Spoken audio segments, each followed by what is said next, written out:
La primera conferencia del día de hoy va a dar el citotecnólogo José Miguel Betancourt Requena. Él es citotecnólogo egresado de la Universidad Central de Venezuela. Actualmente se encuentra haciendo estudios de gerencia hospitalaria y se encuentra trabajando en el Hospital Universitario José Manuel Núñez Tovar en la ciudad de Maturín, en Venezuela. Desde Venezuela, él nos va a dictar su conferencia. Esta conferencia está grabada porque, bueno, por problemas del internet que pasa mucho en Venezuela, lamentablemente, y sobre todo en las ciudades que no es la ciudad capital, como donde está él, que es en Maturín, hay muchas fallas en relación al internet. Entonces, esa conferencia está grabada. Yo les voy a reproducir la grabación de su conferencia. Por favor, es importante que mantengan los micrófonos en silencio y si tienen preguntas durante las pueden ir escribiendo en el chat. Las pueden ir escribiendo en el chat y al finalizar en la sesión de preguntas vamos a irlas respondiendo. Entonces les comparto la pantalla y por favor una persona, Nicole, te encargo que estás por allí, me indique si se ve la pantalla correctamente. Perfecto, yo te aviso.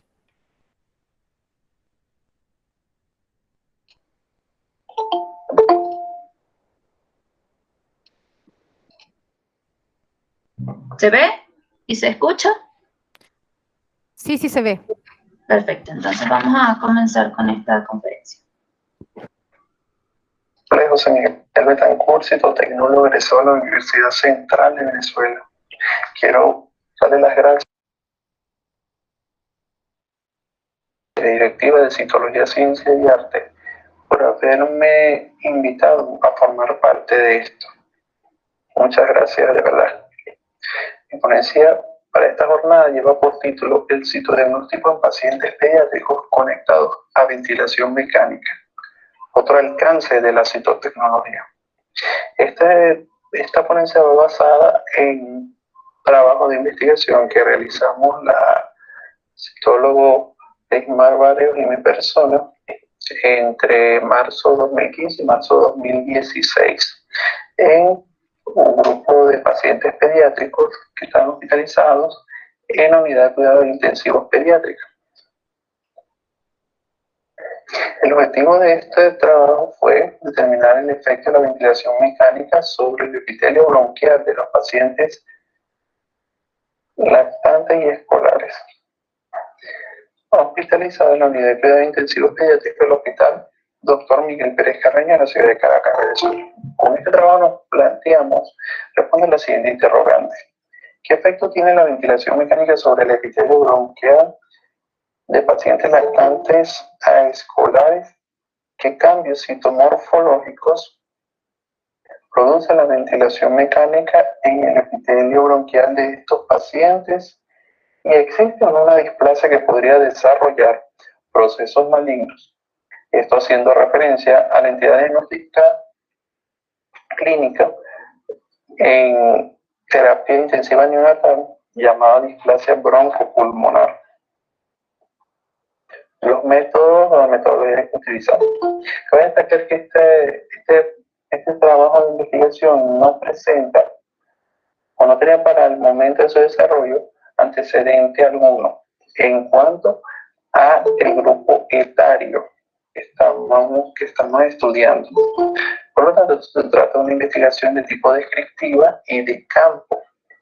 Se contó con una población de 31 pacientes hospitalizados en la unidad de cuidado intensivo del hospital ya mencionado, y estos están ingresados por patologías pulmonares y no pulmonares, las cuales a estos pacientes se les realizó 3 muestras por medio de la técnica de aspiración endotraqueal o la técnica de higiene broncopulmonar en una serie de 3 tiempos: 24, 48 y 72 horas de conexión al ventilador mecánico, las cuales se les practicó prótesis citológico y un bloque celular convencional.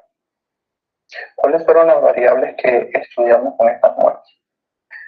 Ok, las variables que tomamos en cuenta fueron la citológica, como el fondo, la celularidad del frotis, por elementos inflamatorios, agentes, y la parte gasométrica, los cuales fueron la presión inspiratoria de oxígeno, también tomamos en cuenta el oxígeno y la PI, que son parámetros de gasometría. ¿Cuáles son los resultados? Los motivos de ingreso de los pacientes para esta investigación eran de naturaleza diversa y por lo tanto los dividimos en dos grupos. Los que ingresaban con patologías pulmonares, que representaban un 29%, y los de ingresos no pulmonares, que representaron un 71%. La edad promedio de los pacientes estudiados era entre 1 y 7 meses, siendo la más vulnerable los de 3 meses. Y los elementos inflamatorios más predominantes fueron los polimorfos nucleares. Los diagnósticos se dividieron en 4 categorías para ambos tipos, como fue la inflamación leve, moderada, severa y crónica. Entonces, ¿qué observamos? ¿Qué podemos determinar? Del análisis microscópico. Bueno, a las 24 horas de ventilación o de conexión a ventilación mecánica, en citología observamos primero células de metaplasia escamosa típicas y reactivas en 20 de 31 casos y células cilíndricas típicas y reactivas en 10 de 31. En los bloques celulares observamos también células de metaplasia escamosa típicas y reactivas en 11 casos y células cilíndricas típicas y reactivas en solo 8 casos. ¿Qué queremos decir con esto? Constatamos que ya a las 24 horas de conexión se puede observar que hay un proceso o cambios adaptativos en el epitelio bronquial de estos pacientes. Esto es debido a la frecuencia inspiratoria de oxígeno o FIO2, que es la fracción de oxígeno que se suministra desde que se inicia, las cuales siempre tienden a ser altas, sobre todo en aquellos pacientes que sus motivos de ingreso son patologías pulmonares. A las 48 horas de conexión, observamos en citología y en bloques las células de metaplasia aún estas reactivas, pero en menor cantidad, y ya comienza a haber degeneración entre ellas. Y las células cilíndricas también reactivas y también en menor cantidad, con cambios degenerativos. Esto es debido a que cuando va transcurriendo el tiempo, a medida que transcurre el tiempo, los parámetros ventilatorios van a ir disminuyendo. Hay menos requerimiento, menos dependencia del ventilador mecánico, por lo tanto los FIO2 siempre tienden a ser menores que cuando ingresan.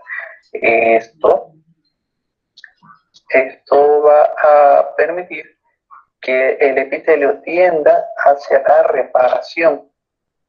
Ya no va a haber más descamaciones de células cilíndricas y hay un proceso, se continúa el proceso adaptativo. Por eso es que se observan aún más, se siguen observando las células de metaplasia.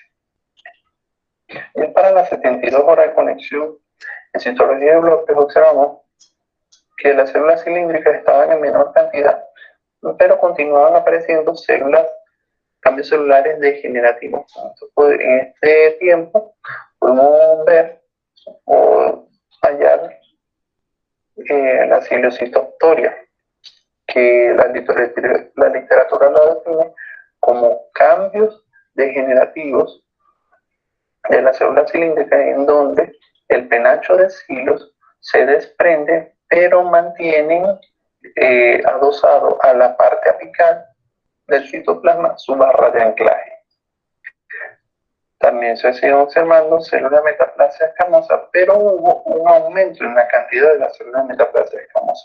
Esto ocurrió porque se tuvo que necesitar mayor fracción de oxígeno en algunos pacientes que se descompensaron. Con esto fue de gran utilidad porque pudimos constatar que no es el tiempo, la prolongación del tiempo conectado a la ventilación mecánica lo que va a producir o que va a desencadenar los cambios adaptativos en el epitelio bronquial, sino la fracción de oxígeno que se suministra al paciente. Sobre todo en fracciones altas es donde observamos esos cambios. cuanto a las imágenes. Aquí vamos a observar las imágenes del bloque celular. En la imagen superior vemos cómo hay un abundante exudado fibrino leucocitario. Los elementos predominantes, estos fueron los polimorfonucleares neutrófilos. En la fotografía inferior vemos mucina laminar con exudado fibrino, mucina laminar, con exudado fibrino leucocitario. Aquí continuamos viendo cómo se presentan los polimorfonucleares neutrófilos en gran cantidad, fondos purulentos, y también observamos en las flechas macrófagos alveolares. Y en los guiones algunas células de metaplasia escamosa aisladas y algo reactivas. Este es un bloque celular muy interesante con un paciente que con motivo de ingreso por patología pulmonar, donde podemos observar en la fotografía superior una porción del epitelio bronquial, casi como que si fuera una biopsia. Entonces, ya que el epitelio está tan lesionado, está tan débil, que se puede desprender de células o bloques de células con mucha facilidad.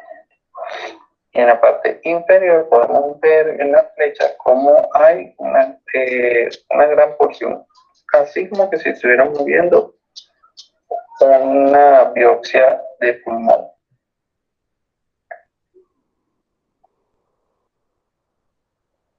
En esta citología podemos observar células de metaplasia escamosa y células cilíndricas con cambios reactivos bien marcados. Se ven aquí la nucleomegalia, la hipercromasia y el reforzamiento de la membrana nuclear.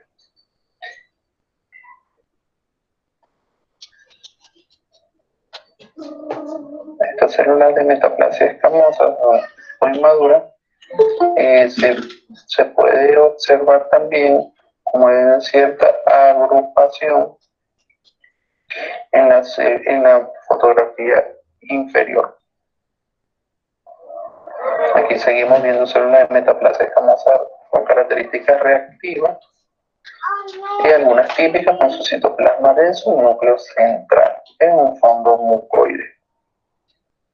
Aquí comenzamos a ver células de metaplasia escamosa que son las que tienden a confundir con procesos neoplásicos o malignidad si no se conoce bien sobre este tema, si no se conocen los datos clínicos de estos pacientes. Si vemos en la fotografía A, hay la célula de metaplasia escamosa con cambio reactivo bien marcado en un fondo inflamatorio. Fácilmente podríamos dar un falso positivo en esta muestra.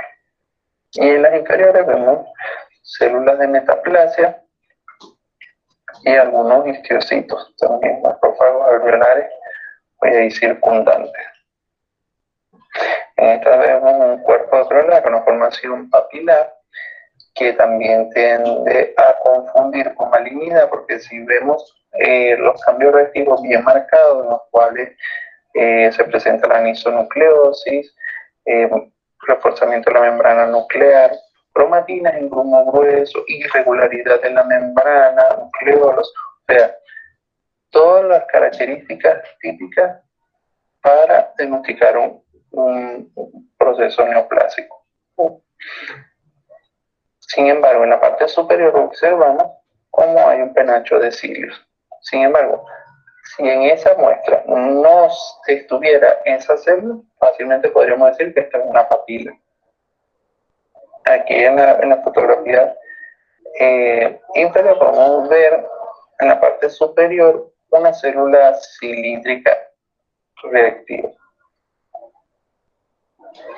En esta fotografía también hay indicios que podrían confundir con malignidad. En la fotografía superior observamos células cilíndricas, las flechas, con marcados cambios reactivos, y en el círculo podemos observar una formación pseudorrosetoide de células de metaplasia escamosa. En la fotografía inferior vemos una formación papilar de células de metaplasia escamosa con características reactivas bien marcadas y superposición de núcleos, nucleomegalia, hiperpromasia, que fueron los cambios reactivos más habituales que observamos. Conclusiones y recomendaciones. Primero, el principal efecto de la ventilación mecánica sobre el epitelio bronquial es la transformación de las células bronquiales a células de metaplasia escamosa como un mecanismo de adaptación por un estímulo irritante. Eso es lo primero que pudimos constatar, como ya expliqué. También que la fracción inspirada de oxígeno FiO2 produce radicales libres de oxígeno con estrés oxidativo, y esta es la causa principal o es el estímulo irritante que produce el daño a nivel epitelial en los pulmones de estos pacientes. Tercero, que los pacientes ingresados a la unidad de cuidados intensivos por patologías pulmonares tienden a desarrollar mecanismos adaptativos celulares en el pulmón más pronto que los ingresados por patologías no pulmonares. Y también que estos cambios reactivos se ven más aberrantes. La exposición ante concentraciones altas de oxígeno y peróxido produce daño celular y no el tiempo de exposición. Para contrarrestar esto es necesario el uso temprano de antioxidantes. Las células observadas como la cilíndrica y metaplasia en su mayoría demostraron cambios reactivos nucleares como la hipercromasia, nucleomegalia, reforzamiento y regularidad de la membrana nuclear, y también citoplasmáticos. Solo algunas tienen características típicas, de verdad que fueron muy pocas. Los grados de inflamación son directamente proporcionales a la FiO2 suministrada, por lo tanto se deben buscar estrategias no ventilatorias para corregir la hipoxia en cuanto sea permitida, claro. Los cambios histológicos a veces son tan marcados que pudieron confundirse con atipias nucleares, celulares y malignidad. Por lo tanto, es necesario un análisis microscópico cauteloso, al igual que un buen reporte clínico de pacientes. Esto es muy importante. Si no sabemos que este paciente está sometido a ventilación mecánica, fácilmente podemos equivocarnos y decir que esto es un falso positivo, que esto es un positivo. De acuerdo con el Anual de Pediatría, la Asociación Española de Pediatría se recomienda evitar el uso del término genérico de enfermedad pulmonar crónica y referirse a esto, a displasia broncopulmonar, para definir esta identidad, la cual está indicada para pacientes recién nacidos, prematuros, con bajo peso al nacer, que necesitan soporte ventilatorio. Justamente esto no es la población que nosotros estudiamos, y por lo tanto, el término diagnóstico a emplearse será cambios celulares por estrés oxidativo. Tanto la citología como el bloque celular son excelentes métodos diagnósticos para detectar el daño celular producido por el ventilador mecánico en el epitelio bronquial. Y somos nosotros los citotecnólogos que estamos incapacitados, somos la personalidad para tomar esta marcha. Entonces, esta marcha es con realizar un SPUT, así mismo extendido citológico, como que si fuera un SPUT. Y se recomienda la citología bronquial como método de diagnóstico de rutina para pacientes que están en estas condiciones entre las primeras 24 horas de conexión, ¿no? Porque se demostró que tiene un alto nivel de confianza para el diagnóstico. Y para realizar este dicho diagnóstico debemos tomar en cuenta los elementos de la tríada, que fueron los elementos inflamatorios, células de metaplasia escamosa y células cilíndricas. Esto fue un sistema de clasificación de diagnóstico citológico que nosotros diseñamos, llamado LEIFO 2016, para este tipo de muestras, el cual está compuesto por 4 grados, en donde el grado 0 es el insatisfactorio, que es para muestras típicas que sean insatisfactorias, como cuando tiene escaso material, defecto de fisión, etc. El grado leve son el diagnóstico de cambios celulares por estrés oxidativo leve, en los cuales se va a presentar o se va a observar inflamación aguda leve, monocoides, macrófagos, también algunos linfocitos, y las células cilíndricas van a estar reactivas y degenerada en escasa cantidad. Y la célula de metaplasia escamosa típica y reactiva de moderada a escasa cantidad. En estos casos, al correlacionarlo con los parámetros ventilatorios, que es un dato importante, la PIO debería de estar baja en estos casos. La moderada serían cambios celulares por estrés oxidativo moderado, donde la inflamación va a ser de tipo aguda moderada, va a observarse un fondo mucoide o mucopurulento, con macrófagos, linfocitos aislados, y las células cilíndricas van a estar reactivas y degeneradas, en aisladas o en escasa cantidad. Las células de metaplasia escamosa van a estar reactivas en moderada cantidad también. En el caso de que sea severo, el diagnóstico sería cambios celulares por estrés oxidativo severo, donde la inflamación va a ser de tipo aguda severa, con un fondo purulento. Macrófagos se van a observar en mayor cantidad. Ahí las células cilíndricas van a estar reactivas y van a haber algunas típicas en moderada cantidad, mientras que las células de metaplasia escamosa van a ver típicas y reactivas en moderada cantidad también. Esto sería cuando se instaura la ventilación mecánica. En las primeras 24 horas se correlacionaría con este diagnóstico. Para concluir, quiero darle las felicitaciones a todos mis colegas de nuestros días. Les deseo el mayor de éxitos y bendiciones en su vida. Y hay que seguir trabajando por esos pacientes que nos necesitan a diario en nuestros servicios. Que de alguna u otra forma nosotros somos los que los alentamos, no solamente a ellos, sino también a los clínicos, para ayudarlos de igual forma a esos pacientes con la patología que tengan. Y espero que esta pequeña información, este compendio que les acabo de dar, sea útil. Si en algún momento llegan a recibir alguna muestra como esta en sus servicios y tengan la plena capacidad de realizar el diagnóstico y sin equivocarse. Muchas gracias.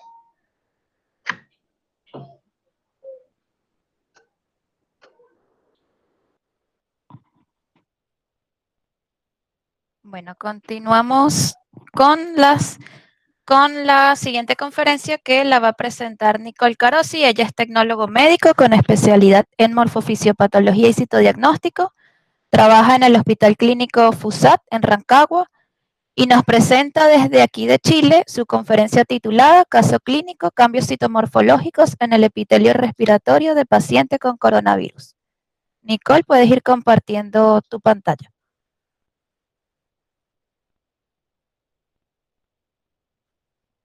¿Sí? Listo, sí, perfecto. Hola chiquillos, buenas tardes primero que nada y felicidades por el Día del Citotecnólogo. ¿Ya? Este es un caso pequeño y es un único caso, se los voy a presentar, es cambio citomorfológico en el epitelio respiratorio en paciente con coronavirus. ¿Ya? Vamos a pensar de inmediato, el paciente era sexo masculino, edad 49 años, los antecedentes mórbidos que tenía, o sea, que tiene el paciente es diabetes mellitus tipo 2, no es insulino requerente, presenta obesidad y aquí, que las siglas están en inglés, pero insuficiencia renal aguda. Y los antecedentes que tenía aparte quirúrgicos es la colecistectomía. ¿Ya? Ahora, la evolución clínica del paciente es desde marzo, que empieza con el inicio de los síntomas. Posteriormente sale PCR positivo y tras pasar unos días ingresa al hospital con disnea progresiva y fiebre. Se le realiza una tomografía axial computarizada de tórax y el resultado es un extenso compromiso pulmonar bilateral, y requiere altos niveles de oxígeno. El 25 de marzo ingresa a unidad de cuidado intensivo y requiere una intubación orotraqueal ya con conexión a ventilación mecánica. ¿Ya?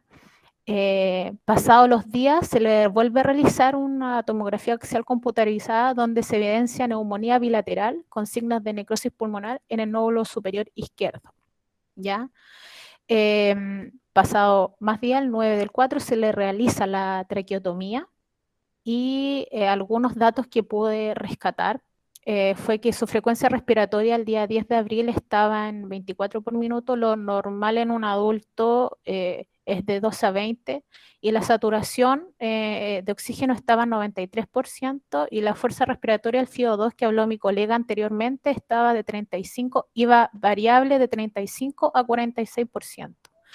Y el día que a mí me interesa es el día 12 de abril, pues ese día se le realiza una broncoscopía y se le realiza un cepillado bronquial del lóbulo superior derecho, en donde entre la realización del procedimiento tuvo una saturación de 91 a 99% sin mayor significancia, y el paciente volvió a UCI, ¿ya? En la toma de muestra, bueno, como dije anteriormente, se le hizo en el lóbulo superior derecho, se le hizo mediante la broncoscopía, que es un procedimiento en donde se utiliza el broncoscopio. Es un tubo delgado de fibra óptica en donde uno de sus extremos tiene una cámara y luz, y se inserta por boca o nariz y desciende hasta la garganta por la vía aérea, más que nada para observar y también para poder realizar y obtener muestras de la mucosidad del tejido. En este caso, como reitero, se le hizo el cepillado, ¿ya? Y bueno, esto se los puse, chiquillos, así para generalizar, para que nos vamos en el contexto ya de citología del epitelio respiratorio, cómo se ven las células. Se los puse como en monitos también, animado, y en qué parte se pueden observar, que es la cavidad oral laringe. La toma de muestra mayoritariamente se ve en el esputo, las células escamosas maduras que ustedes pueden ver. Siguiente, las células escamosas metaplásicas, que se pueden observar tráqueas, bronquios, bronquiolos, y la toma de muestra que se puede ver el lavado bronquial, cepillado y esputo.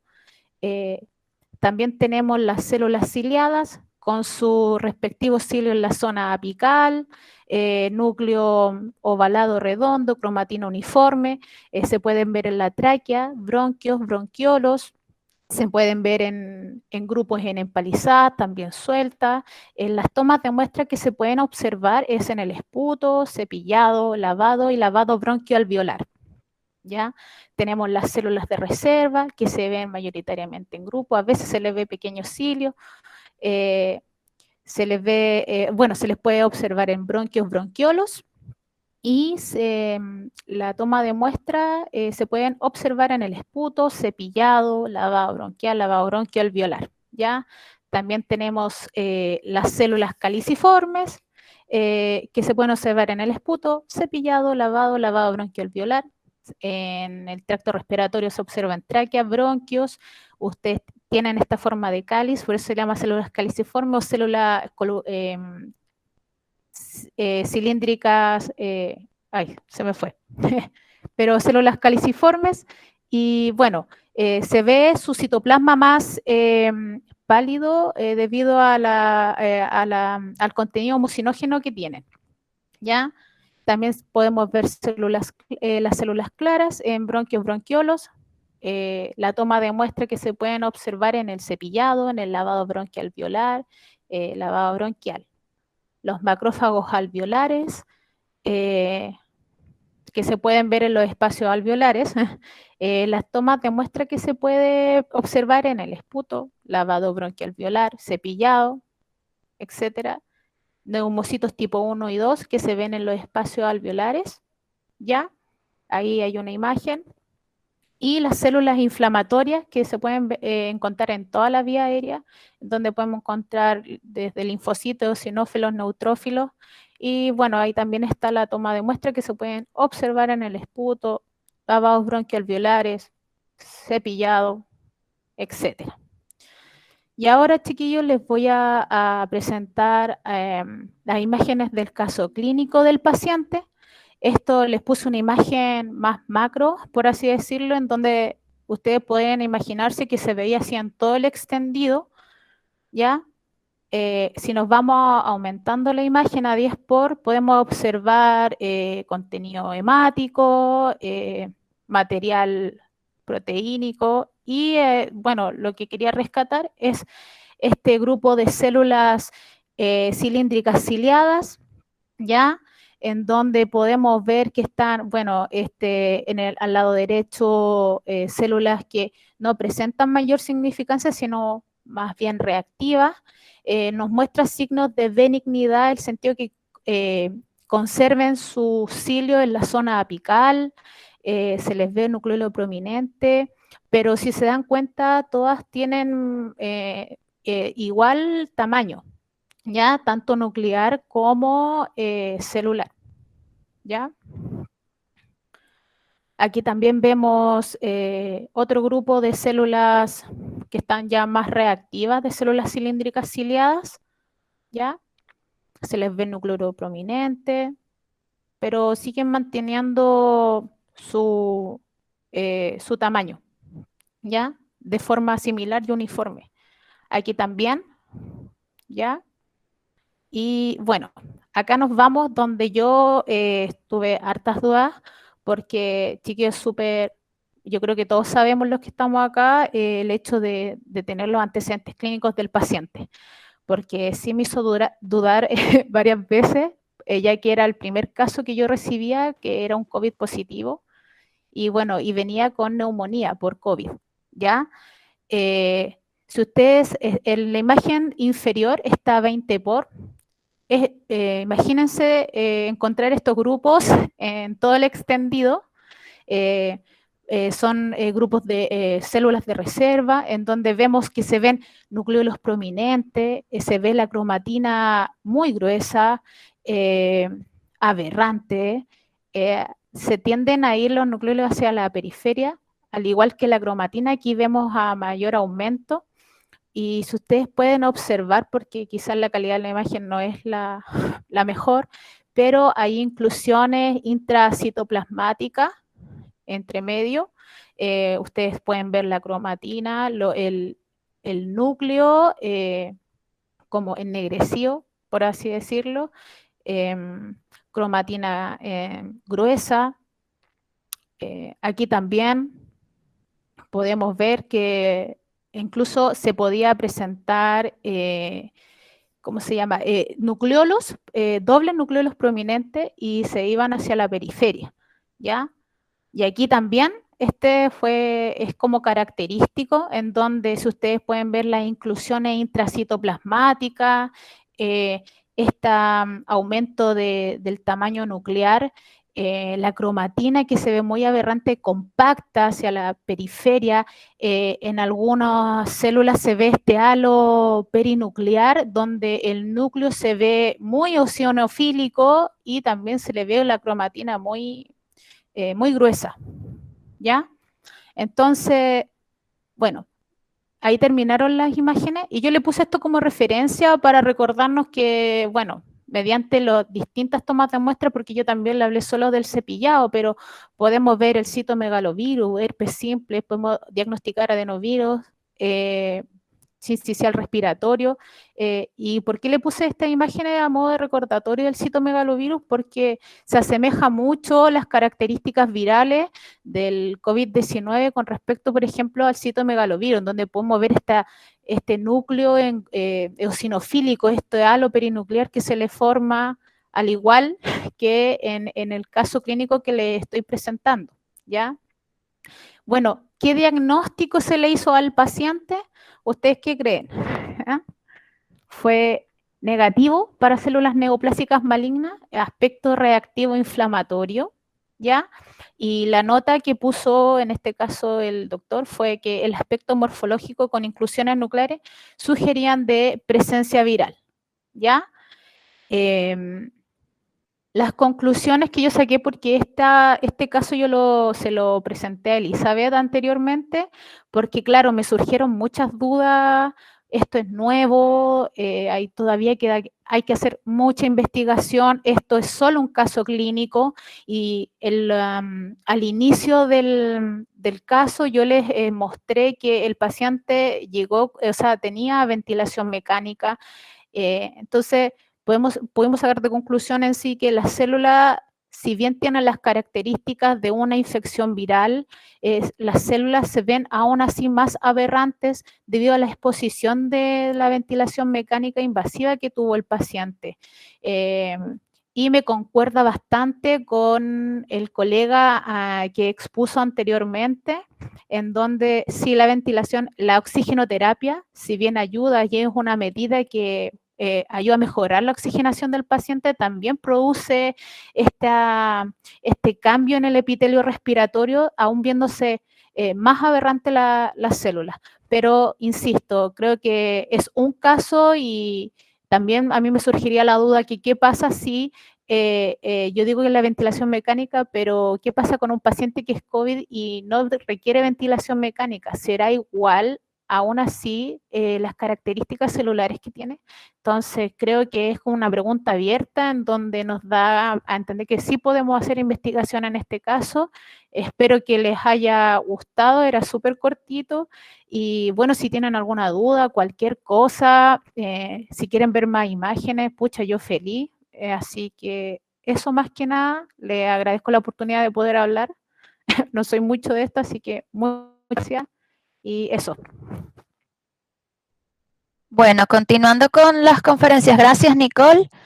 Y bueno, gracias a José por sus conferencias. Y bueno, como reiterando, como dijo Omar, si tienen imágenes, si tienen casos similares, no solo de estos casos respiratorios, sino de cualquier otro caso en citología en general, siempre somos abiertos a recibirlas y a compartirlas por nuestras redes, obviamente colocando que son imágenes de ustedes. En la siguiente conferencia la va a dictar Daniela Cid Padilla, ella es tecnólogo médico con especialidad en morfofisiopatología y citodiagnóstico. Es docente de campo clínico y candidata a magíster de educación universitaria para ciencias de la salud. Nos presentará desde aquí de Chile también su conferencia titulada Dos casos clínicos de citología anal en pacientes de sexo masculino y edad joven. Entonces, por allí estás, Daniela. ¿Sí, me escuchas? Sí. Entonces yo Ya. comparto la pantalla y por favor Sí, me por avisas si favor. las ves.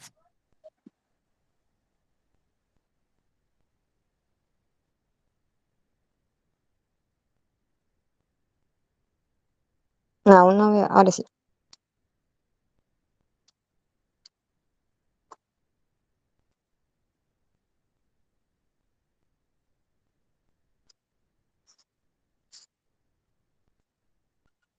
Ya. Primero que todo, buenas tardes. Feliz día del citotecnólogo a todos también. Como decía Elizabeth, mi nombre es Daniela Cid. Este trabajo también es en conjunto con la colega Paola Guayo, quien fue mi docente de citología en pregrado. Y siguiente diapositiva. Para comenzar, contextualizar un poco que estos casos clínicos son citologías anales, donde no tenemos antecedentes de la visualización macroscópica de la región anal de los pacientes. Las tomas de muestras fueron realizadas por la misma doctora y llegó al laboratorio una placa portaobjeto por cada caso, fijados por revestimiento por citofijador, y en el laboratorio fueron teñidas con tinción de PAP de acuerdo con nuestro protocolo interno del laboratorio. Además, cabe señalar que ambas placas proceden del mismo centro asistencial. Siguiente. Nuestro primer caso se trata de un paciente de sexo masculino de 31 años de edad que se realiza la toma de muestra a través de una exfoliación del canal anal el día 29 de enero del 2021 con una sospecha clínica de acuerdo a los hallazgos de la doctora que trató a este paciente por una condilomatosis anal. Siguiente. En esta primera microfotografía con tinción de rutina de PAP, podremos observar una visión panorámica de los hallazgos citológicos. Encontramos algunas escamas anucleadas características de este tipo de toma de muestras, de esta citología, pero dado que en este contexto nos encontramos con células escamosas, podríamos indicar que la muestra es satisfactoria para evaluación. Cabe señalar también que en la citología anal la presencia de escamas anucleadas es característica en esta citología, pero por sí solas no son satisfactorias para emitir un diagnóstico. En la otra, a mayor aumento, podemos observar y confirmar el hallazgo de estas escamas anucleadas del epitelio escamoso, Pero a su vez llama la atención la existencia de estas dos poblaciones celulares que tienen un aumento del tamaño nuclear, en donde al observar estos núcleos podemos determinar algunas características sospechosas, apareciendo algunos nucleolos y teniendo algunas afinidades tintoriales un tanto anfófilas. La siguiente. En esta microfotografía, a mayor aumento, ya nos encontramos con algunos criterios más llamativos. Podemos observar la distribución heterogénea de la cromatina, naranjofilia evidente, hay signos de retracción nuclear, también hay algunos pleomorfismos nucleares y también irregularidades en su membrana. En la imagen de la derecha nos encontramos con un grupo de células que tienen tendencia hacia la metaplasia, en donde lo que llama la atención es este fenómeno un poco degenerativo de los núcleos con falta de afinidad tintorial, pero con un marcado nucleolo que pudiese un poco permitirnos inferir la posibilidad diagnóstica. Siguiente. En esta microfotografía ya logramos observar un pleomorfismo nuclear marcado, células escamosas inmaduras con un evidente aumento del tamaño nuclear, variado grado de hipercromasia y presencia de escamas nucleares bastante bajas. Pero estas células tienen estos criterios nucleares de cariorexis o fragmentación nuclear que son más sospechosos. Siguiente diapositiva. En esta podemos observar esta sábana epitelial de células naranjófilas con una tendencia a ser más alargada. Sin embargo, no se puede visualizar de una forma adecuada las características nucleares. Lo que sí podemos ver acá son núcleos que están relativamente aumentados de tamaño, pero podríamos inferir que dada esta coloración media como borrosa, que se podría tratar de un artefacto de fijación o de coloración. Siguiente. En base a lo expuesto en esta microfotografía, ¿cuáles les parecerían a ustedes los diagnósticos posibles? Aquí vamos a dar unos minutos de reflexión para que ustedes como audiencia puedan pensar e inferir de qué se trata este caso clínico.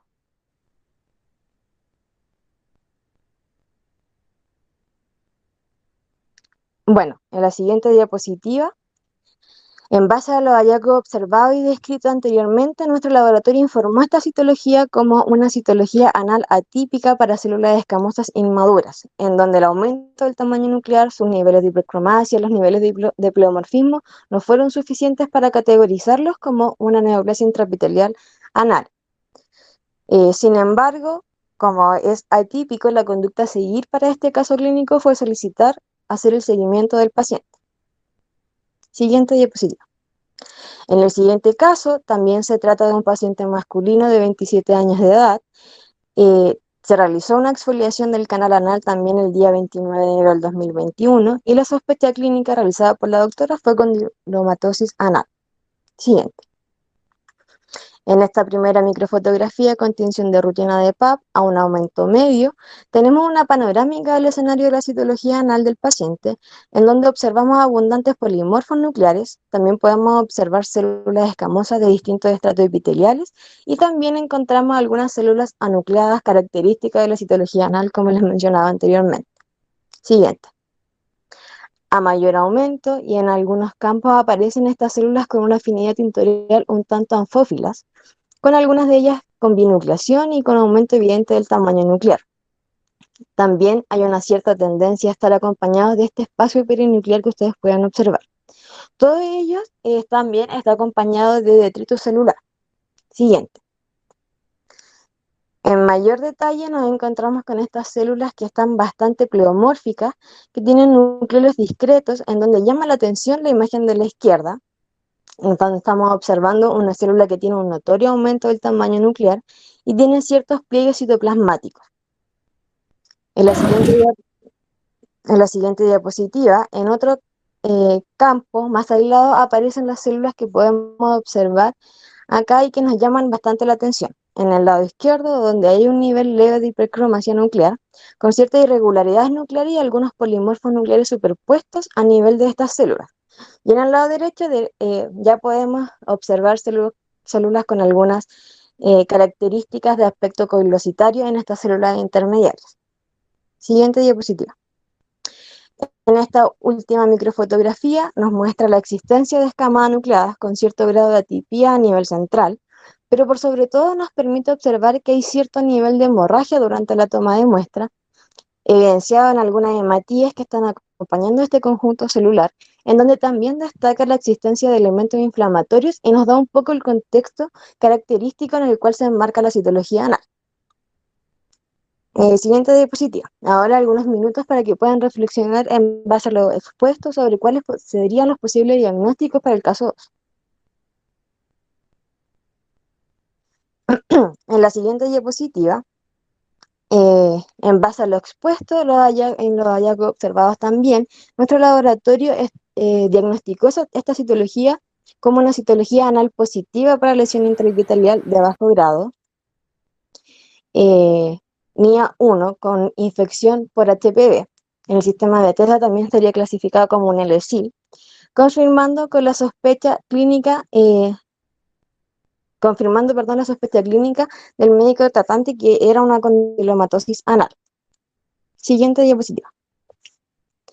La incidencia del cáncer anal es poco frecuente en la población en general. Sin embargo, su incidencia está incrementando a un ritmo del 2% anual, lo que no es menor, siendo el grupo de riesgo más afectado los pacientes inmunodeprimidos contagiados con VIH, hombres que practican sexo con hombres y mujeres con antecedentes de displasia cervical o que practican sexo anal receptivo. Por otro lado, la literatura también detalla que el virus del papiloma humano, en específico los serotipos 16 y 18, están presentes entre el 90 al 95% de los casos de cáncer anal, lo que es muy similar a lo que ocurre en el cáncer cervicuterino. No solo por el agente etiológico que lo infecta, sino que también, dado que se origina principalmente en un epitelio, en este caso en el cáncer anal, en un epitelio de transición, el cual une el epitelio columnar del recto con el epitelio escamoso del ano.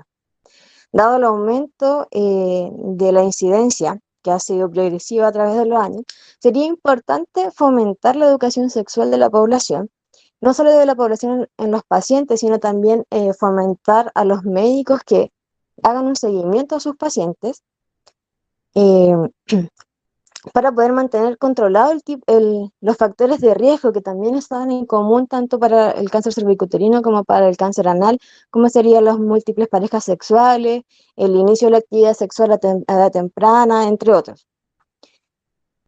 Y finalmente puedan fomentar la toma de muestra de PAP anal, tanto como para hombres como para mujeres, y así posteriormente a esto, en caso de que la citología sea atípica, poder confirmarla mediante una biopsia de anoscopía de alta resolución, dado que el PAP en citología anal no presenta la misma sensibilidad y especificidad que la que presenta el PAP en la citología cervical. La especificidad es un poco más baja. Entonces, por lo tanto, se recomienda la confirmación diagnóstica por medio de la biopsia. Eso sería. Muchas gracias.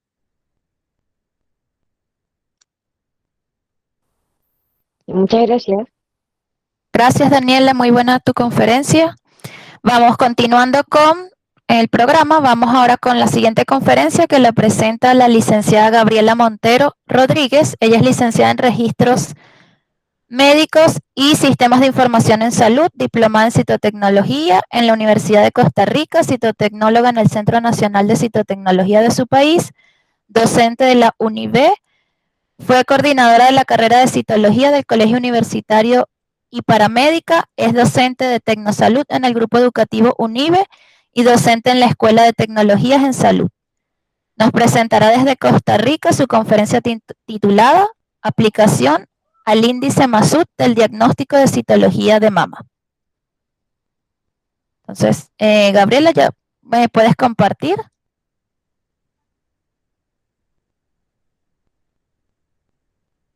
Tu pantalla. Si tienes problemas, me avisas. Buenas tardes, ¿cómo están? ¿Cómo les va? Sí, no, yo creo que sí la pude compartir, no sé si pudieron verla. Dale, comparte y ya te aviso.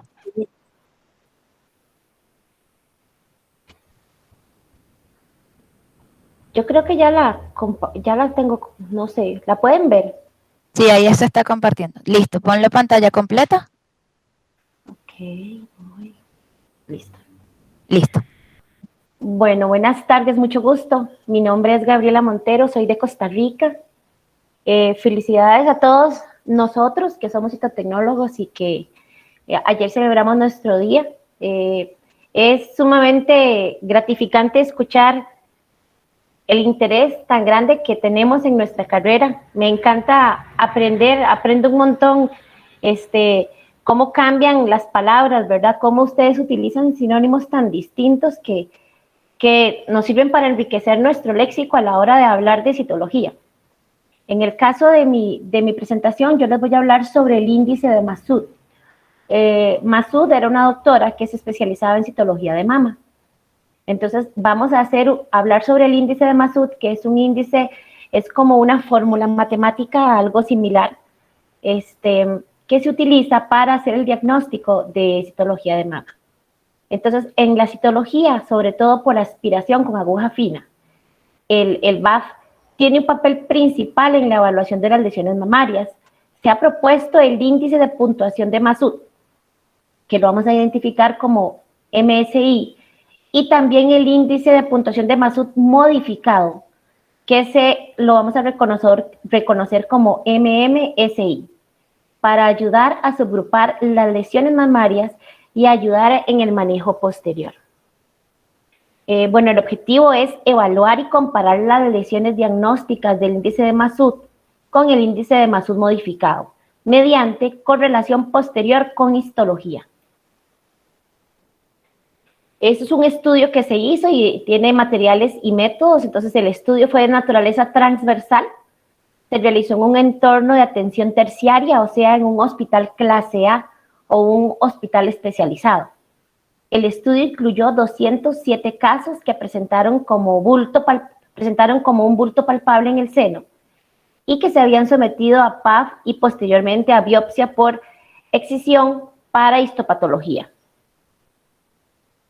El análisis estadístico nos dice que los casos se agruparon en 4 categorías según lo sugerido por el índice de Massoud y el índice de Massoud modificado, y se realizó un análisis de concordancia con referencia al diagnóstico histopatológico. En los resultados del estudio, la comparación de los dos índices de Massoud mostró una mejor concordancia al diagnóstico histopatológico y una precisión diagnóstica superior en la categoría de enfermedad mamaria no proliferativa, donde el valor P era de 0,046, y así como en la enfermedad mamaria proliferativa sin categoría de atipia. La precisión diagnóstica general de la puntuación citológica fue del 97.5%, con una sensibilidad de un 94,5% y una especificidad del 100%. Como ustedes pueden ver, son índices que se pueden utilizar con una precisión diagnóstica muy fuerte.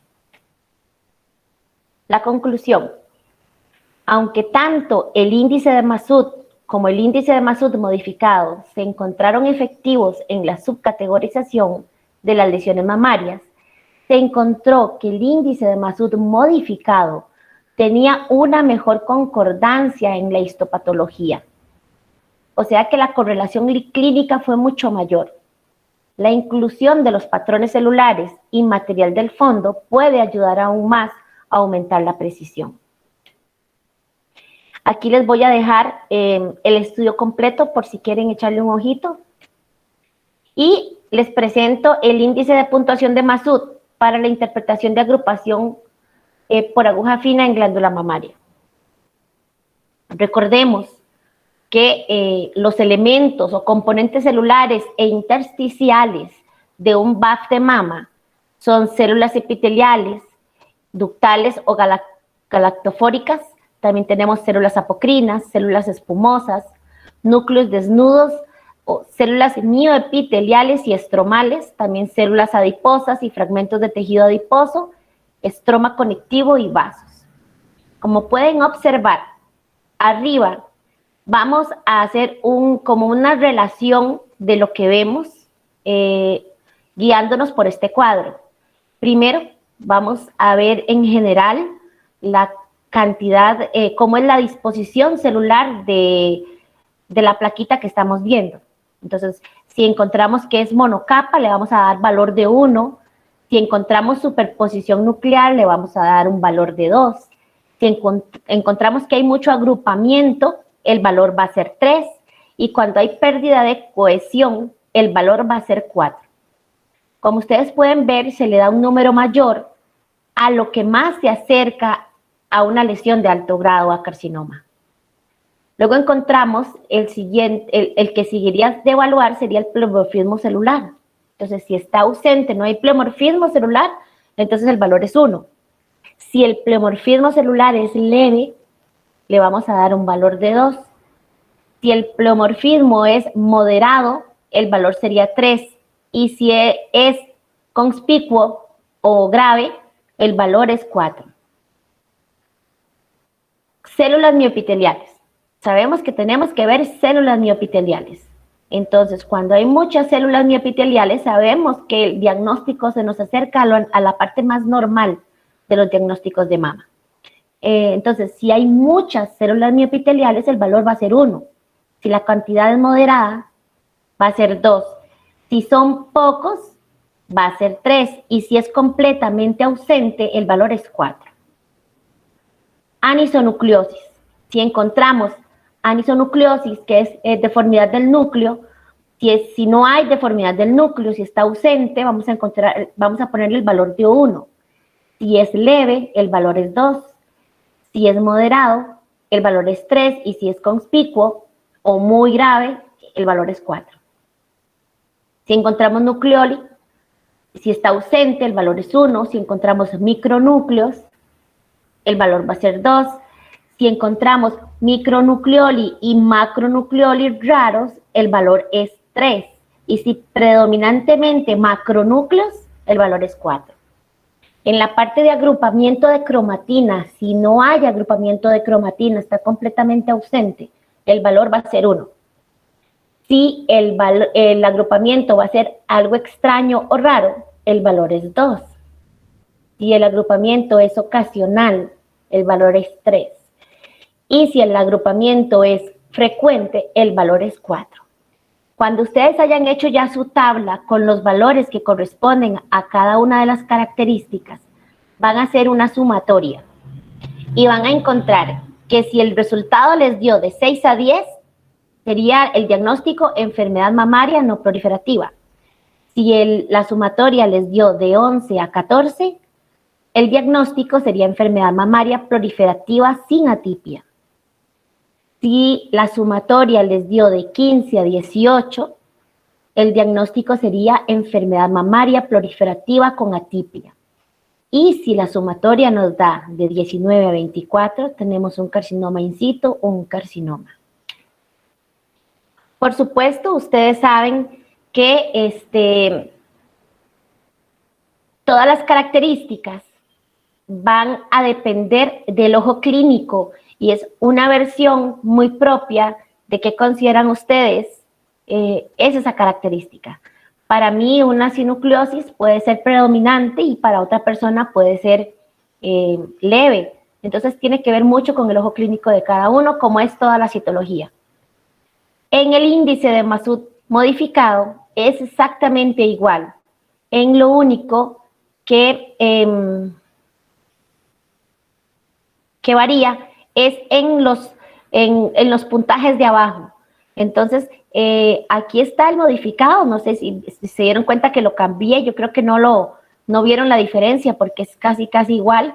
Simplemente que en los diagnósticos de abajo del resultado de las sumatorias cambian los valores. Entonces, una enfermedad mamaria no proliferativa aquí sería de 6 a 8. Una enfermedad mamaria proliferativa sin atipia sería de 9 a 14. Una enfermedad mamaria proliferativa con atipia sería de 15 a 18. Y el carcinoma in situ o carcinoma sería de 19 a, no veo, no logro ver ahí, a 24 creo. En las lesiones histopatológicas incluidas en cada categoría tenemos, bueno, las lesiones no proliferativas con el valor de 1, que sabemos que son fibrosis, quistes, adenosis no esclerosante, ectasias del ducto, bultos o tumores benignos, lipoma, hematoma, hemangioma, hematoma, neurofibroma.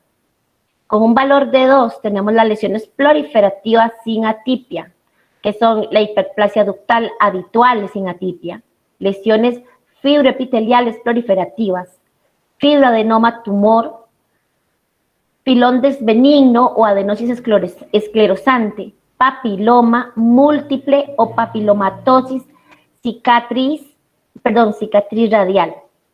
En el valor número 3 tenemos las lesiones proliferativas con atipia, la hiperplasia ductal atípica y la hiperplasia lobular atípica. Y en el valor número 4, donde se encuentra la categoría del carcinoma in situ o carcinoma, tenemos el cáncer in situ, todos los tipos, y también el carcinoma, todos los tipos. Este sería el famoso índice de Masud. Espero que les haya gustado y que haya sido de su utilidad para que puedan practicarlo. Tienen que tomar una laminita de citologías de BAF de mama y cuando ya estén diagnosticadas, aplicarles el índice de Masud para que ustedes puedan hacer una correlación clínica y puedan darse cuenta que sirve este índice muy bonito para hacer los diagnósticos adecuados y es un poco más fácil. Y al poder hacerlo como un método, se nos torna un poquito más fácil a la hora de diagnosticarlo. Muchísimas gracias. Que pasen feliz tarde. Gracias, Gabriela. Muy buena esa conferencia porque justamente cuando le invité a Gabriela que presentara una conferencia me habló de esto y tampoco lo conocía. Tampoco lo conocía como muchos de ustedes y gracias, Gabriela, por presentarnos estos índices de Masud. Por aquí nos comentaban si era posible compartirles esa información sobre los índices de Masud. Yo creo que sí, Gabriela, ¿verdad? Las tablas se las pueden compartir. Claro. Las pueden compartir la presentación y también las podemos encontrar en la web. Ah, vale. Si tienes algún link de la web donde los podamos encontrar, por favor me lo envías y luego se les hace llegar a todos las tablas, la presentación y el link. De hecho, el link yo lo paso en la misma presentación. Sí, que lo tenía, sí, ese mismo link. Ah, vale. Yo se los hago llegar. Se los hago llegar a todos por correo. La presentación y ahí en la presentación está el link. Gracias, Gabriela. Continuamos ahora con la siguiente conferencia o la siguiente charla que la va a dar Priscila. Priscila, ¿estás por allí? Para que vayas compartiendo tu pantalla, por favor. Sí, ¿me escuchan? Sí. Bueno, Priscila es citotecnóloga. Priscila Medina Porras, citotecnóloga con diplomado en citología médica y en laboratorio clínico. Nos presentará también desde Costa Rica su conferencia titulada Proyecto Epidemiológico Guanacaste. No sé si lo puedan ver. Sí, sí se ve. Pon la pantalla completa. Ok, perfecto. Listo. Bueno, muy buenas tardes, colegas. Les voy a presentar una pequeña charla sobre un nuevo proyecto epidemiológico que se está realizando en Costa Rica llamado Escudo. Vamos a hacer un pequeño repaso sobre el VPH, su incidencia en América Latina y la afectación en mi país, Costa Rica. El VPH es la infección de transmisión sexual más prevalente en hombres y mujeres en todo el mundo. Alrededor del 90% de los adultos están infectados por algún genotipo de VPH a lo largo de su vida. Se ha descrito más de 100 genotipos de VPH, siendo responsables de gran cantidad de enfermedades con diferentes manifestaciones clínicas y capacidad oncogénica, entre las que destacan las neoplasias de cervix y ano, y los genotipos más frecuentes implicados han sido el 16 y el 18. El cáncer de cervicuterino es un problema de salud pública en América Latina y su incidencia sobrepasa las incidencias del resto del mundo, siendo también la primera causa de mortalidad femenina en América Latina, representando entre el 20 al 40% de las muertes femeninas. Es el segundo cáncer más frecuente en la mujer a nivel mundial, es el responsable de unos 250,000 fallecimientos al año a escala mundial. Su carcinogénesis, está inducida por el VPH de tipo oncogénico. En Costa Rica se presenta una incidencia de un 20.2 de 100,000 mujeres, lo cual nos coloca entre los países de riesgo intermedio junto con Colombia. Y los países de alto riesgo, República Dominicana, Chile, Panamá, Barbados, países de bajo riesgo, Cuba y Uruguay.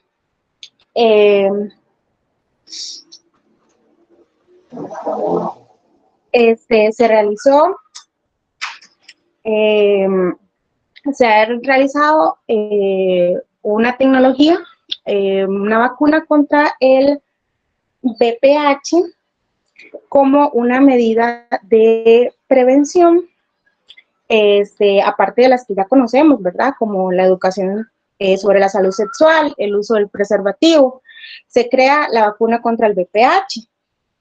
Es desarrollada utilizando tecnología recombinante del ADN, fabricada en un laboratorio a partir de la proteína L1 de la cápsula viral purificada. Estas proteínas L1 se autoensamblan para formar partículas parecidas al virus. Estas conforman esferas estructuralmente semejantes al VPH, pero se encuentran vacías en su interior. Ninguna de las vacunas existentes contienen productos vivos biológicos o ADN viral. Esto quiere decir que no son infecciosas y no causan enfermedad y no contienen antimicrobianos ni agentes conservantes. Tenemos la vacuna Cervaris, que es para los genotipos 16 y 18, Gardasil para los genotipos 6, 11, 16, 18, Gardasil 9 para los genotipos 6, 11, 16, 18, 31, 33, 45, 52 y 58. Vamos a hablar un poco de qué se trata este proyecto. La Agencia Costarricense de Investigaciones Biomédicas, antiguamente llamada Proyecto Epidemiológico Guanacaste, es una organización sin fines de lucro con un único objetivo de contribuir a nivel mundial con el bienestar de las personas mediante la mejora de la salud, impactando positivamente a las comunidades costarricenses. Actualmente se considera que es necesario el proyecto Escudo. Es un estudio comparativo de 1 o 2 dosis de la vacuna contra el virus del papiloma humano. Desde 1997, ACIVIP estudia las causas y características del cáncer de cervix o cuello uterino, y entre el 2004 y el 2006 ha aprobado la vacuna contra el virus del papiloma humano Cervaris de la casa farmacéutica GlaxoSmithKline. Esta investigación toma en cuenta a adolescentes de todo el país con edades de 12 a 16 años y a mujeres de 17 a 20 años para determinar si una sola dosis de las vacunas actuales contra el cáncer de cervix protege igual que la recomendación actual de otros países a aplicarse 2 dosis. Actualmente se considera que es necesario la aplicación de 2 o 3 dosis de las vacunas contra el VPH para proteger contra el cáncer de cervix. Lo que el proyecto Escudo quiere comprobar es la eficacia de una sola dosis de estas vacunas contra el VPH. Pero ¿podría la vacuna contra el virus del papiloma humano ser eficaz con una sola dosis y no con 2 o 3 que se recomienda en diferentes sistemas de salud? Pues la doctora Paula González, directora de ACIVIP, señala que así como Escudo, existen otros estudios en otras partes del mundo que evalúan la eficacia de una sola dosis, pero ninguno de la magnitud e importancia de Escudo en la lucha contra esta enfermedad que afecta a las mujeres más pobres de todo el mundo. Si se ratifica el resultado que una sola dosis es suficiente, se lograría reducir enormemente el costo y sería más factible aplicar la vacuna a las millones de adolescentes que actualmente no han tenido la oportunidad de recibir ese beneficio. Ha habido mucha controversia en el país a pesar de la aceptación de la vacuna contra el VPH debido a muchos mitos que persisten en la población. Se realizó una encuesta a la población costarricense en el 2019, donde habían opiniones divididas acerca de la vacunación. Los resultados de esta encuesta arrojaron que el 67% de la población está de acuerdo con que la vacuna contra el virus del papiloma humano sea obligatoria para todas las niñas de 10 años. El 64% aún no sabe o está de acuerdo con que la vacuna posee efectos secundarios. Esta creencia no está comprobada por ningún estudio científico, de acuerdo con la OMS. Y el 30% considera que la vacuna contra el VPH puede incentivar el inicio de la vida sexual a temprana edad de las niñas y adolescentes.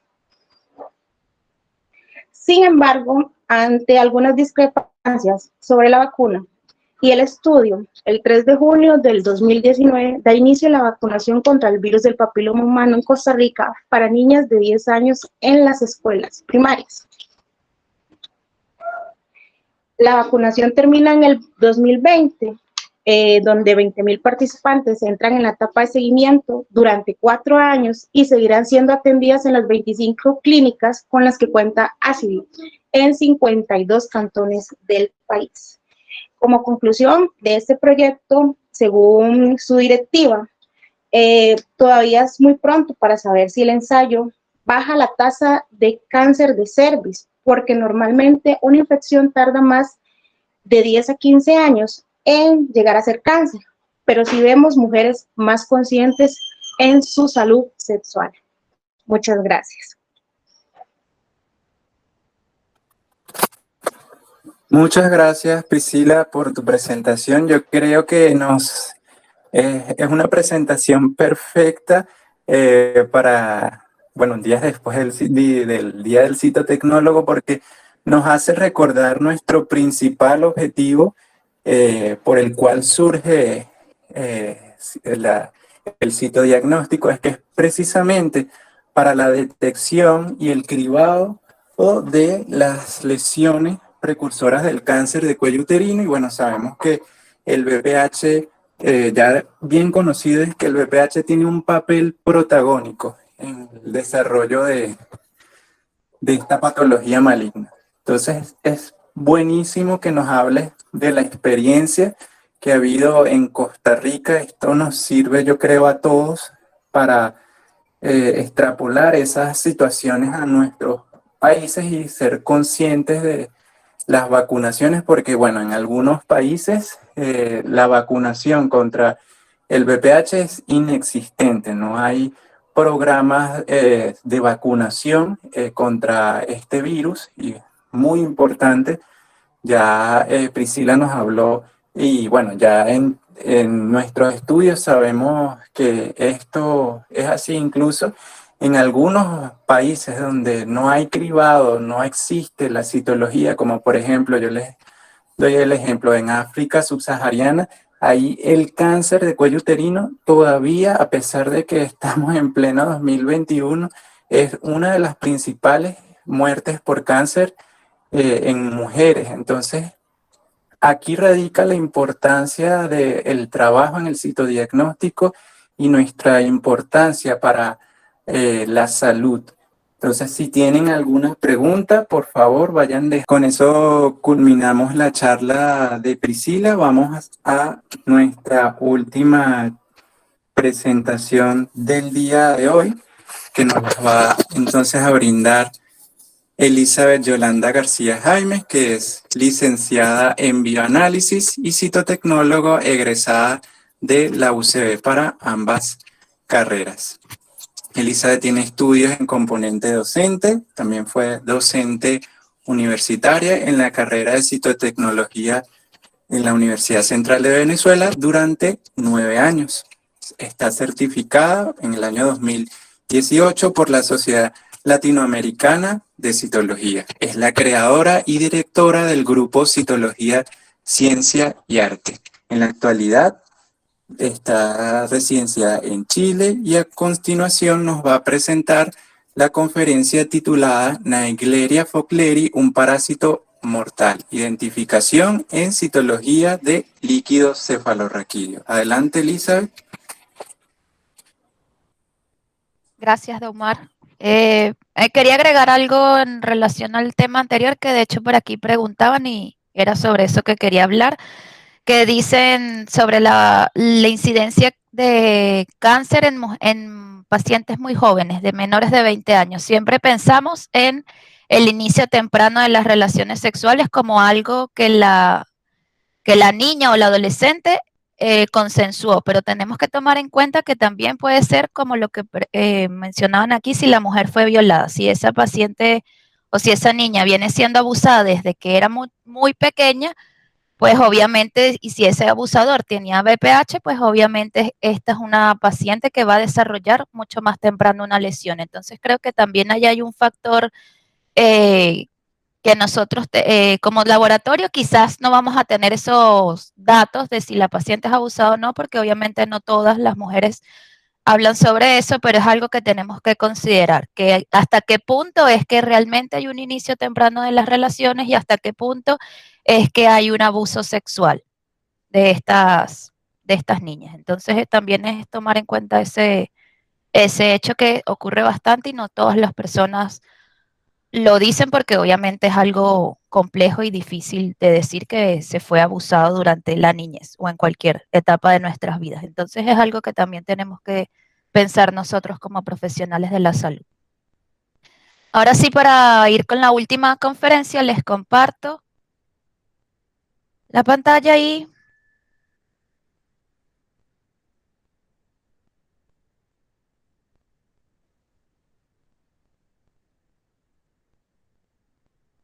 Listo, y se debería estar viendo sin problema. Entonces, bueno, esta es una conferencia que viene de un trabajo que realicé yo junto con mis profesoras o mis docentes, Mónica Galindo y Carmen Guzmán. Este fue el trabajo de investigación que yo hice para optar al título de bioanalista, ya hace en el año 2017. Y bueno, esta conferencia la quise enfocar hacia el área de la citología, aunque era un trabajo hecho en bioanálisis y abarcaba muchas otras cosas, también abarcó la parte de citología. Entonces, Naegleria fowleri, un parásito mortal, y su identificación en citología en muestras de líquido cefalorraquídeo, que es la única muestra en donde yo voy a conseguir este parásito.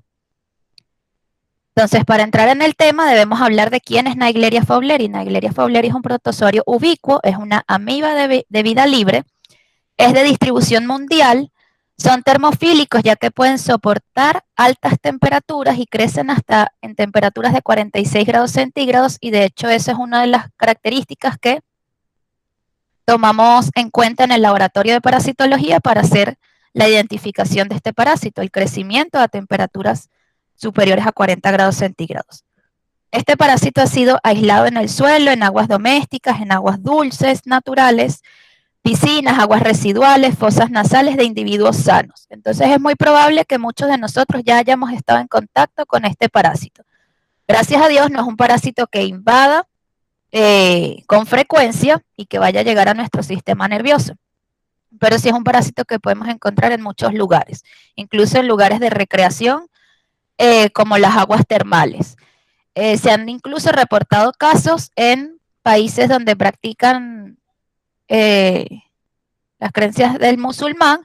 Los musulmanes hacen una práctica religiosa en donde se hacen un lavado de las fosas nasales con agua dulce, y se han reportado casos de estos practicantes de este ritual, por decirlo así, en donde han llegado a desarrollar esta parasitosis, esta infección por este parásito, dado a que hacen estos lavados profundos de las fosas nasales dentro de sus rituales religiosos. Esta Naegleria fowleri produce la meningoencefalitis amebiana primaria, que sus siglas abreviadas sería MAP, la cual es frecuente en niños y en adultos jóvenes. O sea, se ha visto, la mayoría de los casos reportados han sido en pacientes jóvenes. El periodo de incubación de la meningoencefalitis amebiana primaria es de 1 a 15 días. Entonces se incuba bastante rápido y lo más importante es que es altamente mortal. La tasa de mortalidad en pacientes que han tenido una infección por Naegleria fowleri es del 97%. Entonces hay una alta probabilidad de que un paciente que esté infectado con este parásito fallezca. Entonces allí es cuando nosotros, como personal de laboratorio, cumplimos una función súper importante en el diagnóstico rápido de este parásito. Generalmente esta es una parasitosis que se diagnostica a nivel del laboratorio clínico o en el laboratorio de parasitología. Sin embargo, nosotros como laboratorio de anatomía patológica también recibimos muestras de líquido cefalorraquídeo y podemos llegarnos a encontrar este parásito en la muestra. Entonces, si llegamos a observarlo, es importante hacer el reporte inmediato al clínico para que se le coloque lo más pronto posible el tratamiento. Porque como vemos, si el paciente no es tratado, la infección no se va a resolver de forma espontánea y el paciente va a morir.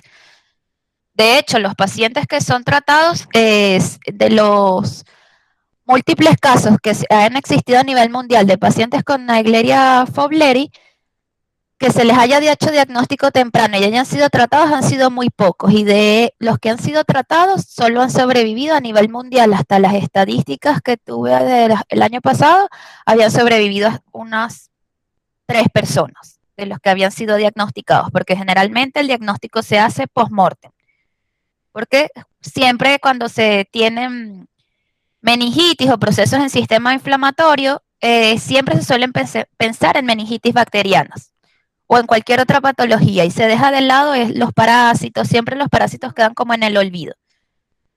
Entonces se han reportado casos en muchos países, en Estados Unidos, Bélgica, Nueva Zelanda, India, Australia, República Checa, en Colombia, en México, en Venezuela.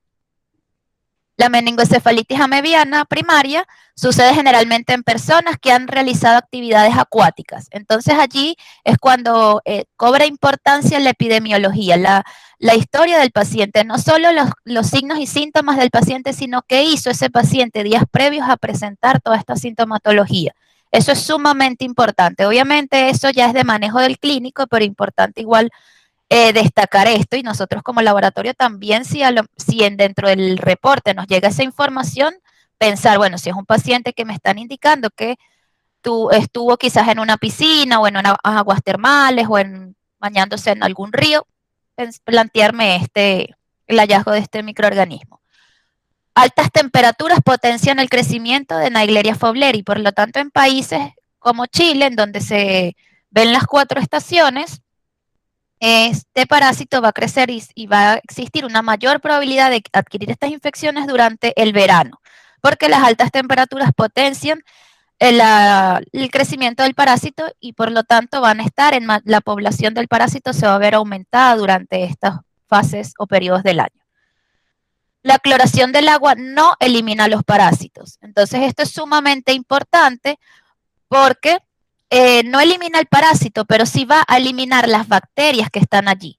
Entonces esto es de vital importancia, sobre todo en lo que son las piscinas, las aguas potables que llegan con las que nosotros nos bañamos en nuestras viviendas, que deban estar bien cloradas, porque al eliminar las bacterias con las que Naegleria fowleri se alimenta, pues de forma indirecta estamos eliminando a Naegleria fowleri, porque al no tener que comer, pues obviamente se va a morir. Entonces, eso es sumamente importante porque en el caso, la cepa que nosotros utilizamos para este estudio, era la cepa de un niño que lamentablemente falleció y adquirió la infección. Luego se demostró que la infección la adquirió en su propia casa, con el agua que se bañaba. Cuando se analizaron los tanques de agua del edificio, se vieron que allí estaba Naegleria fowleri. Analizaron también las piscinas donde el niño se había bañado y allí no había el parásito, pero en los tanques de agua que surtía su vivienda estaba el parásito. Entonces ahí la importancia de clorar el agua. Porque no matamos el parásito, pero sí matamos su alimento, que son las bacterias. La sintomatología, bueno, va a ser una sintomatología que no es específica para este parásito, sino una sintomatología que la podemos ver incluso en procesos de meningitis, donde vamos a tener dolor de cabeza, fiebre, náuseas o vómitos, rigidez del cuello, confusión, falta de atención a los demás y al entorno, pérdida del equilibrio, convulsiones y alucinaciones. Entonces, una sintomatología característica de patologías del sistema nervioso. Este es un parásito que tiene 3 formas evolutivas: los trofozoitos, quistes y flagelados. A nivel del líquido cefalorraquídeo, y lo que nosotros vamos a ver en la muestra van a ser los trofozoitos. Entonces nos vamos a centrar en cómo son las características del trofozoito. Los quistes los vamos a ver en el ambiente y los flagelados también cuando están los quistes. Los flagelados y los trofozoitos los podemos encontrar en los cultivos, cuando se hacen cultivos para este parásito, en los laboratorios de parasitología, y también las 3 formas evolutivas los vamos a encontrar en el medio ambiente. Pero lo único que yo voy a tener en líquido cefalorraquídeo van a ser los trofozoitos, que ellos son los que generan la infección y ellos se van alimentando del tejido nervioso. Por eso es que es una patología mortal. Ellos se van comiendo literalmente el cerebro. Entonces, por eso muchas veces los van a encontrar como los comecerebros. El parásito comecerebro es este parásito. Los trofozoitos son activos a temperatura ambiente, tienen una longitud de entre 15 y 25 micras, presentan lobopodios, que son estas, ya lo vamos a ver en un video que les voy a presentar, que son estas estructuras que ellos van emitiendo mientras se mueven. Tienen un núcleo central con un núcleo prominente, y esto es sumamente importante porque va a ser las características de este núcleo lo que me van a permitir identificarlo. Tienen un citoplasma bastante granular con muchas vacuolas y lisosomas, y una vacuola contráctil. A nivel de cuando hacemos la fijación y la muestra en lo que sería citología, al fijarla, yo no voy a poder identificar la vacuola contráctil porque realmente eso lo logro ver cuando está el parásito en movimiento. Es una vacuola que aparece y desaparece porque eso lo ayuda a moverse. En este caso, la vacuola contráctil, se los puedo decir yo porque sé que era así porque yo tomé esta foto, es esta que tenemos aquí. Pero, y si se dan cuenta, hay otras vacuolas presentes y se ven muy similares. Generalmente la vacuola contráctil no tiene elementos en su interior y es una vacuola mucho más clara que el resto. Los quistes van a ser redondos, miden aproximadamente unas 10 micras, un poco más. Presentan una pared delgada con doble capa que presentan su endo y ectoquiste. El núcleo central con núcleo prominente. Este núcleo característico lo vamos a tener en las 3 formas evolutivas. Los flagelados, que son ellos se flagelan cuando están en una situación adversa, bien sea porque se sienten amenazados o porque la cantidad de alimento disminuyó y necesitan moverse rápidamente, ellos se flagelan. Entonces ellos pasan de ser trofozoitos a ser flagelados rápidamente. Eso es súper rápido, de hecho uno lo ve cuando están en la placa. Y después de flagelarse vuelven a colocarse como trofozoitos. Muchas veces se flagelan rápidamente para huir de la situación en la que se encuentran y se enquistan. La mayoría de las veces de flagelado pasan a enquistarse. Porque recordemos que los quistes siempre son estructuras de resistencia. Entonces, si ven que la situación el ambiente donde están es adverso, no hay alimento o hay algún elemento irritante donde ellos tengan que huir, se flagelan, huyen rápidamente hacia una zona más segura y se enquistan. Los flagelados van a ser ovales o redondeados con un diámetro o una longitud de entre 8 a 20 micras, poseen 2 flagelos, aunque pueden llegar a presentar un único flagelo. El núcleo se encuentra en posición anterior a la dirección del movimiento y el núcleo también tiene ese nucleolo prominente. ¿Cómo se adquiere la infección? Bueno, ya mencionamos que la infección se va a adquirir al estar en contacto con agua contaminada, aunque el parásito también ha sido aislado en el suelo. Pero las infecciones se han visto mucho más frecuentes asociadas a actividades acuáticas, como ya les había mencionado. Entonces, casi siempre es porque existió algún tipo de contacto con el agua que tenía estos parásitos. Entonces, van a ingresar estos trofozoitos o incluso los flagelados van a ingresar por las fosas nasales, van a atravesar la lámina cribosa y van a llegar al sistema nervioso central.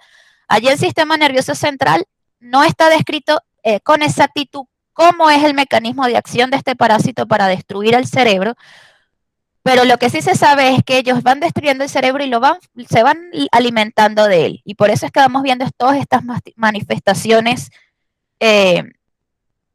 clínicas que me hablan de un proceso, una enfermedad del sistema nervioso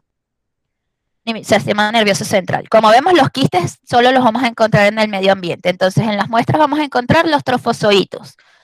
Como les decía, no vamos a tener ni los flagelados ni los quistes están en el medio ambiente, los flagelados, aunque el flagelado puede ingresar, él rápidamente se vuelve trofozoito, una vez que está en sistema nervioso. Entonces, en las muestras nosotros vamos a encontrar los trofozoitos, que son los que tenemos que saber identificar. A nivel del laboratorio de parasitología, el diagnóstico parasitológico, Se va a dar obviamente en la muestra de líquido cefalorraquídeo, se hace en primer lugar un examen en fresco para evaluar si está este parásito. Siempre que llega un líquido cefalorraquídeo al laboratorio se le hace examen al fresco y se hacen otras pruebas. En el examen al fresco vamos a ver al parásito en movimiento. Se hacen pruebas de flagelación cuando ya en el examen al fresco se vio al parásito en movimiento y se tiene ya la sospecha de que se trata de este parásito, se hace una prueba de flagelación para comprobar que efectivamente estamos frente a Naegleria fowleri, porque de las amibas de vida libre que causan patologías en el humano, Naegleria fowleri es la única que es capaz de flagelar. Entonces se hacen estas pruebas de flagelación y si vemos que se producen los flagelados, pues es una manera de decir, bueno, sí, efectivamente es Naegleria fowleri. Otra prueba confirmatoria para terminar de asegurarse que es Naegleria fowleri es el crecimiento a 40 grados centígrados. Se hace un cultivo y se coloca a crecer a temperatura de 40 grados centígrados, 40, 42 grados centígrados, ¿sí? Eso es en 24 horas. Se evalúa el cultivo y se ve si hubo crecimiento del parásito, también confirmamos que se trata de este microorganismo. Y bueno, existen pruebas de PCR, pero sabemos que obviamente en algunos países es bastante costoso y en los laboratorios no siempre hay PCR para hacerle a este tipo de parásito porque no es un microorganismo frecuente. Entonces no suelen invertir en los primers para estos parásitos. Pero igual con las pruebas de laboratorio se hace el diagnóstico. Recordemos que tiene que ser un diagnóstico rápido. Las pruebas de flagelación se montan rápidamente, lo que más puede tardar es el cultivo, que tarda 24 horas. Pero ya desde el examen al fresco, ya con lo que estamos viendo allí, se le informa al clínico que se trata de este microorganismo. Estas son distintas imágenes de los trofozoitos. Vemos que aquí tenemos el núcleo con el macronucleolo, es esto que está aquí. Vean que tienen muchas vacuolas. Estos son exámenes al fresco. Y vemos que las vacuolas tienen bacterias en su interior, de lo que ellos se fueron fagocitando y de lo que se van alimentando. Aquí siempre vamos a buscar ese núcleo con ese macronucleolo, que es lo que me va a ayudar a su identificación. Aquí tenemos otras imágenes. Estas obviamente son de muestras al fresco. Estos son trofozoitos que provienen del cultivo, por eso es que los vemos con las bacterias. En el caso del líquido cefalorraquídeo no les vamos a encontrar esas bacterias porque ahí no se está alimentando de bacterias, sino del tejido cerebral. Pero aquí, bueno, se le ven las bacterias porque obviamente para que crecieran en cultivo se les colocan las bacterias para que crezcan, que son E. coli inactivas. Aquí lo vemos en movimiento. Entonces así lo vería un bioanalista o un personal de laboratorio clínico cuando hace un examen al fresco del líquido cefalorraquídeo. Siempre que se hacen estos exámenes tenemos que tener, nosotros en citología, en anatomía patológica, nosotros no montamos exámenes al fresco. Pero igual siempre debemos tener en cuenta la bioseguridad. Entonces yo lo sé por experiencia, porque lo sé y di clases y vi a los estudiantes, uno siempre se hace la mala práctica de montar los líquidos como que sin tomar en cuenta las precauciones de usar guantes, de usar tapabocas, de usar la protección facial, los lentes. Y eso es sumamente importante porque nosotros recibimos muestras y no sabemos qué puede tener ese paciente. Entonces un líquido cefalorraquídeo puede tener este microorganismo y yo procesando allí sin ponerme ninguna protección estoy expuesto a esto. Entonces, bueno, allí lo vimos moviéndose, allí ven el núcleo, ahí se dan cuenta cómo va fagocitando las bacterias y aquí este que está acá es el núcleo con su macronucleolo. En este estudio se quisieron probar varias coloraciones. Y entonces allí es cuando entra la parte de la citología, que bueno, obviamente yo al ser citotecnóloga quise enfocar este trabajo hacia esa área, ¿no? Entonces aquí probamos varias coloraciones, la hematoxilina férrica, que esa es la coloración predilecta en el área de la parasitología para teñir este tipo de parásito. O sea, se probó como para tenerla en comparación de cómo se ve con ella con el resto de las coloraciones, porque sabemos que la hematoxilina férrica la tiñe perfectamente. Se hizo coloraciones con hematoxilina de Harris, que es la hematoxilina que utilizamos en la batería de Papa Nicolau. Se hicieron coloraciones con Giemsa, con hematoxilina de eosina y con Papa Nicolau modificado. Entonces vamos a ver cuáles fueron los resultados de esto. Vimos que con la coloración de Giemsa, nada que ver, esto no sirve. Porque vemos que no se ve bien las características nucleares que yo espero que me van a ayudar a la identificación, no se ve bien el parásito. Realmente esto, si yo lo viera en una muestra, yo pudiera pensar que es cualquier cosa, una célula degenerada, cualquier cosa. Entonces, realmente esta coloración muy mala. Aquí tenemos los quistes también, se ve como una sola mancha ahí, no se ve dónde está el núcleo. Coloraciones de Giemsa para este parásito no sirven.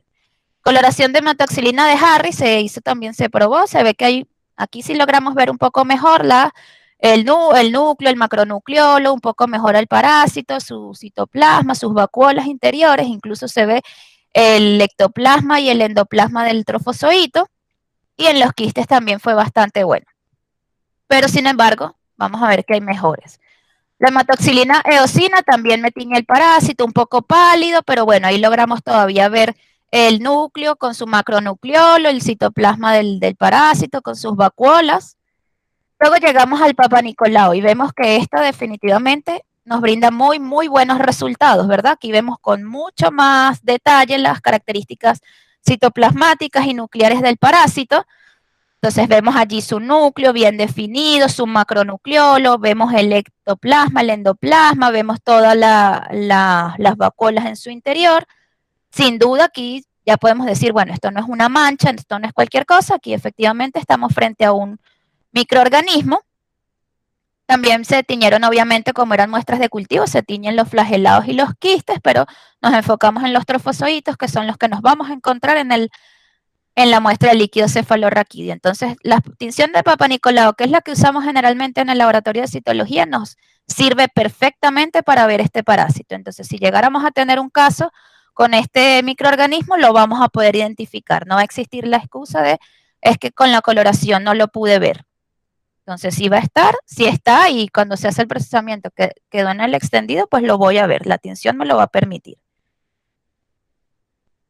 Aquí tenemos otro ejemplo, vean siempre el núcleo con su macronucleolo. Entonces siempre no podemos hablar de un citoplasma definido, por eso es que yo les digo, es un trofozoito, los trofozoitos tienen como ese aspecto ameboide, no podemos hablar de que sea piriforme, como quizás sí en el flagelado, o que sea redondo como en el quiste, sino tiene una morfología variable. O sea, la morfología que vamos a tener va a ser variable, lo que me va a ayudar a su identificación es ese núcleo con macronucleolo prominente y la gran cantidad de vacuolas en el citoplasma. Y bueno, la hematoxilina férrica, que sabíamos que era la coloración perfecta para este parásito, es la coloración que se utiliza en el laboratorio de parasitología, y vemos que el Papa Nicolau nos brinda los mismos resultados que una hematoxilina férrica. Yo puedo ver todos los detalles del parásito, todos los detalles citoplasmáticos y nucleares y poderlo identificar. En el laboratorio de parasitología o en el laboratorio clínico no se le hacen coloraciones, el de identificación se hace, como les dije, en el fresco. Pero como nosotros somos un laboratorio que obviamente trabaja con muestras fijadas y si hacemos coloraciones, pues la idea de esta conferencia es mostrarles que existe este microorganismo para aquellos que quizás nunca lo habían escuchado y presentarles cuáles son sus características y que puedo llegármelos a conseguir. No es un microorganismo que vamos a ver con frecuencia, quizás nunca lleguemos a verlo, pero sí es importante que sepamos que existe, porque vean que causa la muerte sí o sí. Si el paciente no es tratado, se va a morir, ahí no hay de otro. Entonces allí nosotros jugamos un papel importante. En resumen final, a nivel de laboratorio clínico y de parasitología, la identificación se hace en las muestras al fresco. El resto de las pruebas que les mencioné, flagelación y crecimientos en cultivo, se hacen ya para confirmar, pero ya el diagnóstico comienza desde el fresco y se indica al clínico que comienza el tratamiento, mientras en laboratorios de parasitología siguen confirmando, siempre se guardan las cepas y se estudian en los laboratorios de investigación de parasitología. La identificación citológica va a ser de los trofozoitos que van a estar teñidos con tinciones de Papa Nicolau. Vean que si ustedes tiñen sus muestras de líquidos cefalorraquídeos con hematoxilina eosina, no brindan muy buenos resultados. Puedo llegar a verlo, se tiñe un poco, pero no es la mejor coloración. El diagnóstico confirmatorio y definitivo para decir, bueno, va a ser a nivel de parasitología, del laboratorio de parasitología, porque aunque en el laboratorio clínico se identifica en el fresco y todo bioanalista o todo laboratorista del laboratorio clínico sabe cómo ver este parásito, pues siempre se deriva a parasitología para hacer las otras pruebas complementarias y terminar de decir, bueno, si definitivamente es este parásito. Y bueno, la citocentrífuga permite obtener una mayor cantidad de parásitos, porque bueno, eso es algo que también hicimos en el estudio, procesarlo por centrífuga convencional y citocentrífuga, que bueno, nosotros como citotecnólogos sabemos que la citocentrifugación siempre nos va a brindar mejores resultados y es muy recomendable, yo por lo menos recomiendo que los líquidos cefalorraquídeos si ustedes tienen las posibilidades de procesarlos en citocentrífuga, lo hagan de esa manera, porque sabemos que de por sí los líquidos cefalorraquídeos son líquidos con muy baja celularidad. Entonces, el hecho de procesarlo en centrífugas convencionales, ese traspasar el líquido del tubo en que viene para el otro tubo, luego de allí sacar y hacer el extendido, en todo ese procedimiento estamos perdiendo material valioso. Entonces, mi recomendación es que si tienen citocentrífuga, procesen todos los líquidos cefalorraquídeos en citocentrífuga, que les va a garantizar una mayor concentración del material. Entonces aquí es una muestra en fresco, recordar siempre ese macronucleolo que va a tener presente el parásito y que cuando lo vemos teñido también lo seguimos viendo y eso es lo que me va a permitir su identificación. Y aquí lo tenemos con tinción. Vean que la tinción de Papa Nicolau me lo tiñe perfectamente. No sé si tienen preguntas con relación a esta última conferencia.